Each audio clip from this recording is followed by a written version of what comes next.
Assalamualaikum warahmatullahi wabarakatuh. Kembali lagi bersama saya Reza Hanafi. Pada kesempatan kali ini saya akan menerangkan sedikit tentang asas kausalitas. Langsung saja, mari kita lihat. Van Bern mengilustrasikan aliran teori conditio sine qua non seperti: bila A tidak menyuruh B membeli rokok, maka B tidak akan pergi ke toko C. Bila C mempunyai uang kembalian, maka C tidak akan menyuruh D untuk menukarkan uang tersebut ke toko E yang terletak di seberang jalan. Apabila toko E tidak di seberang jalan, maka D tidak akan menyeberang. Apabila mobil F tidak menyerempet D, maka D tidak akan luka ringan. Apabila G tidak membasuh luka D dengan air kotor, maka luka D tidak akan infeksi. Apabila H tidak membawa D ke rumah sakit, maka D tidak akan disuntik. Apabila dokter I tidak menyuntik D dengan obat suntikan yang salah, maka D tidak akan mati. Walaupun perbuatan A jauh kaitannya dengan matinya D, maka menurut Van Bern harus dipandang sebagai sebab matinya D. Oleh sebab itu, inti dari ajaran kausalitas Van Bern adalah sebagai berikut. Yang pertama, tiap perbuatan yang merupakan syarat dari suatu akibat yang terjadi harus dipandang sebagai sebab dari akibat itu. Syarat dari akibat adalah jika perbuatan itu ditiadakan, maka tidak akan timbul akibat. Teori ini memiliki konsekuensi di mana kita dapat merunut tiada henti hingga masa lalu dan tidak ada titik akhir atau regressus ad infinitum. Jika mengacu pada pernyataan Ferdinand van Osten bahwa segala hal dapat dirunut kembali hingga pada zaman Adam dan Hawa. Teori mengindividualisir atau teori khusus. Teori ini memberikan batasan antara syarat-syarat terjadinya suatu peristiwa dengan sebab-sebab yang terjadi yang secara pandangan khusus secara konkret, yakni mengenai perkara tertentu saja. Dalam teori ini, untuk mencari sebab musabab adalah setelah akibat dari peristiwa tersebut muncul. Mencari sebab musabab adalah setelah akibat dari peristiwa yang sudah terjadi itu muncul atau post factum.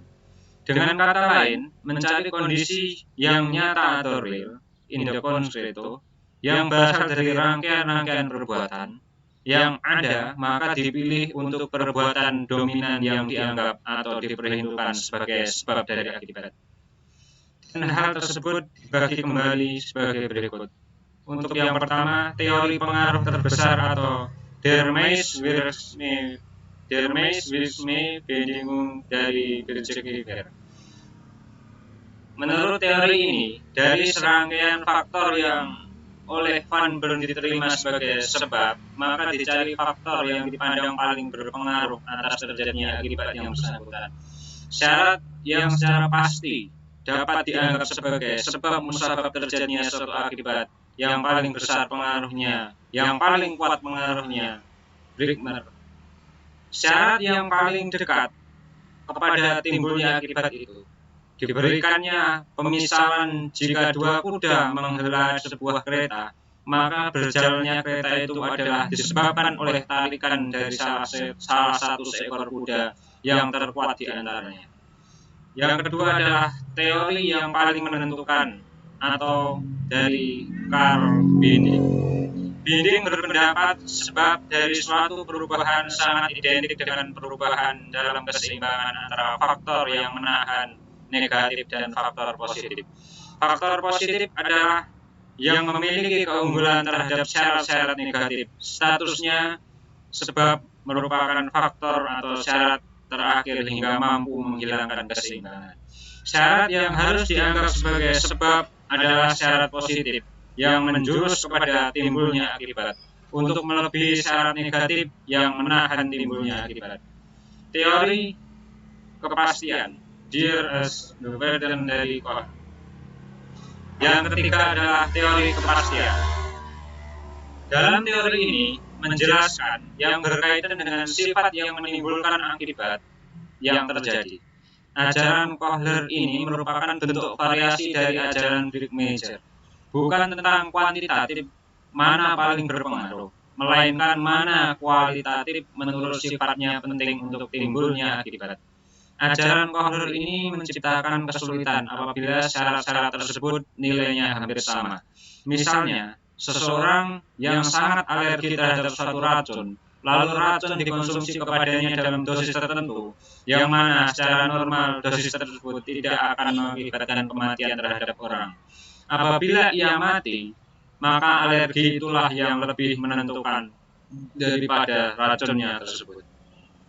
Yang keempat adalah teori Liste, Bendigung dari Ortoman.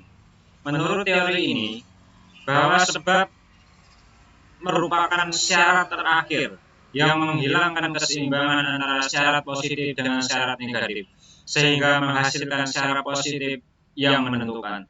Teori ini dapat menimbulkan kesulitan karena mungkin akan terjadi orang yang seharusnya dipidana tetapi tidak dipidana. Contohnya adalah sebagai berikut. A. Bermaksud membakar rumah B yang atapnya dibuat dari jerami. Di atas atap rumah B, A meletakkan gelas pembakar sedemikian rupa sehingga apabila matahari menyinari gelas tadi akan menimbulkan panas dan terjadilah kebakaran. Menurut ajaran Ortoman, A tidak dapat dipidana karena faktor yang terakhir adalah matahari atau keadaan alam. C. Teori mengenalisir teori. Selanjutnya adalah C, yaitu teori umum.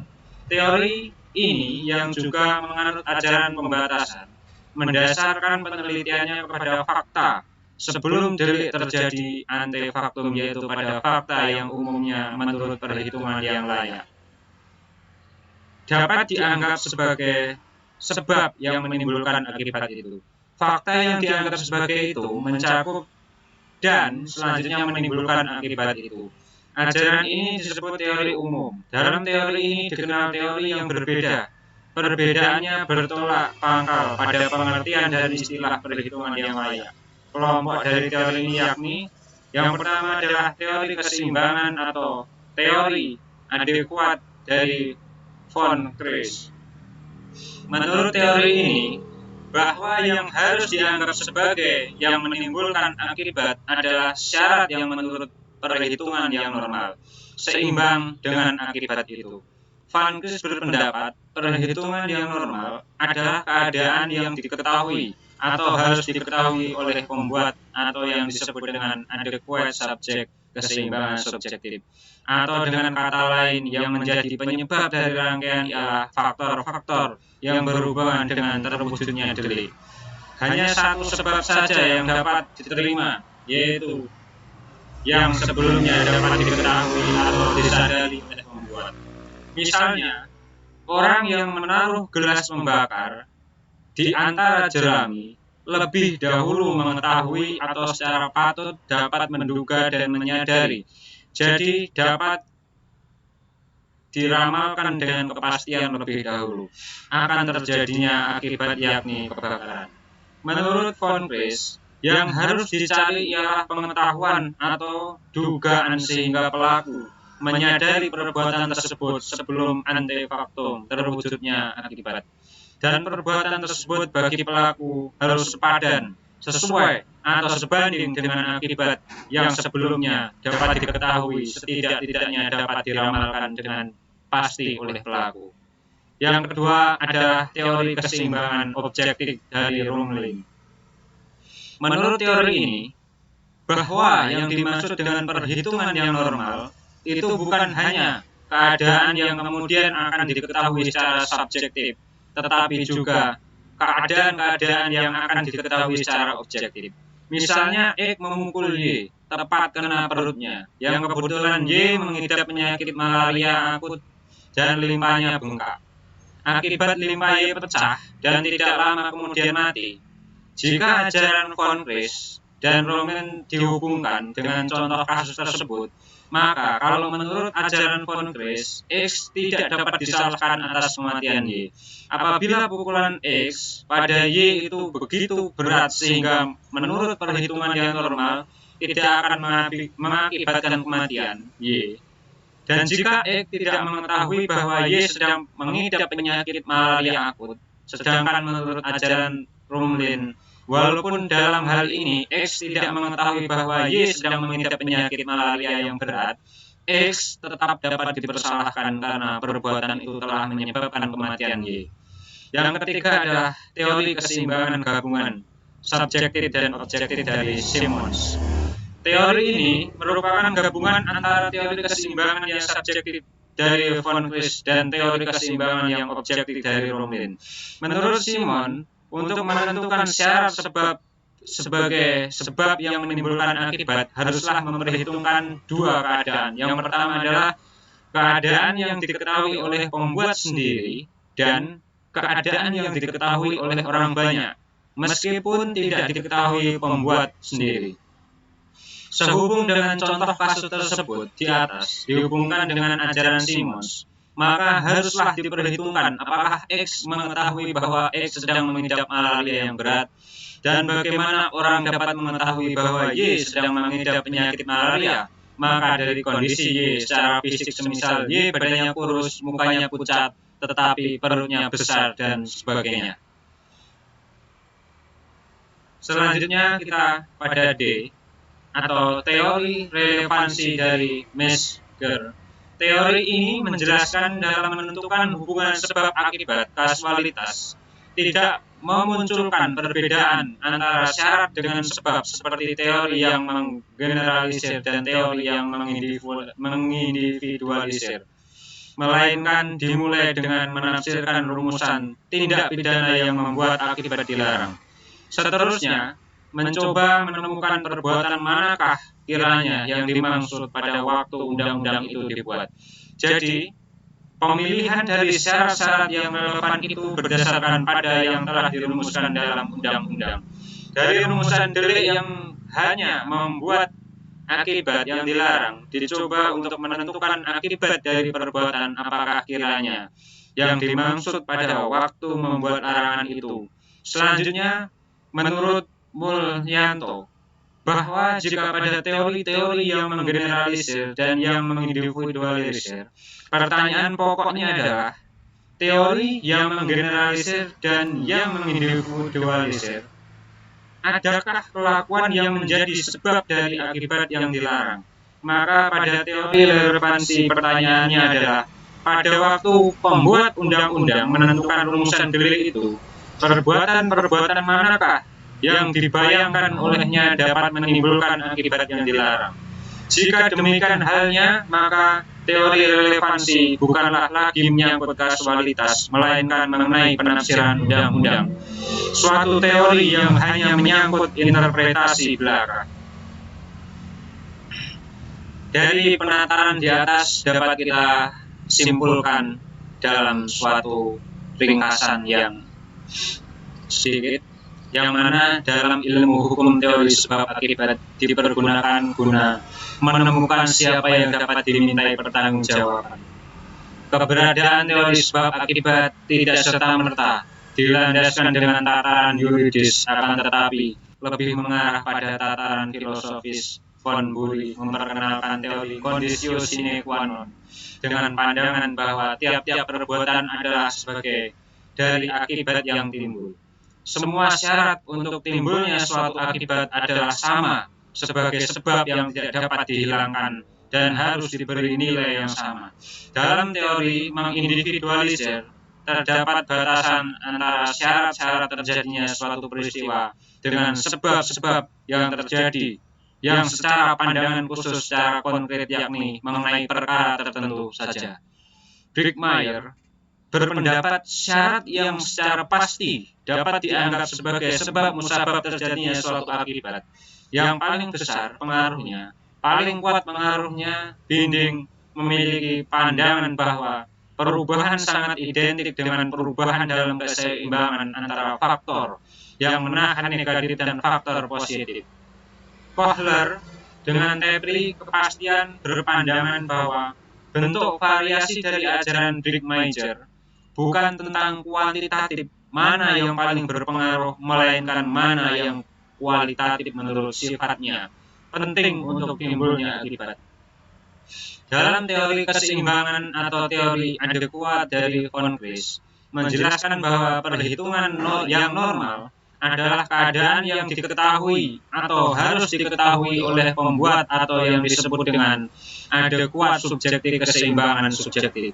Sehingga yang harus dicari ialah pengetahuan atau dugaan sehingga pelaku menyadari perbuatan tersebut sebelum antefaktum terwujudnya sebuah akibat. Dan perbuatan tersebut bagi pelaku harus sepadan, sesuai atau sebanding dengan akibat yang sebelumnya dapat diketahui, setidak-tidaknya dapat diramalkan dengan pasti oleh pelaku.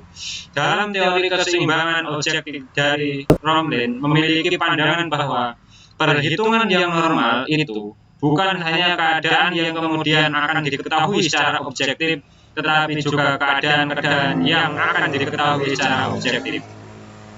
Dan kedua teori tersebut dicoba digabungkan oleh Simons dengan teori keseimbangan gabungan yang berpandangan bahwa setiap akibat yang terjadi haruslah memperhitungkan dua keadaan, yaitu keadaan yang diketahui oleh pembuat sendiri dan keadaan yang diketahui oleh orang banyak.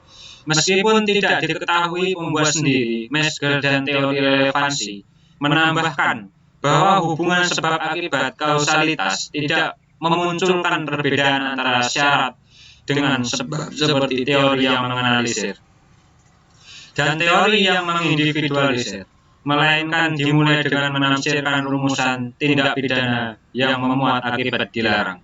Seterusnya mencoba menemukan perbuatan manakah kiranya yang dimaksud pada waktu undang-undang itu dibuat. Jadi pemilihan dari syarat-syarat yang relevan itu berdasarkan pada yang telah dirumuskan dalam undang-undang.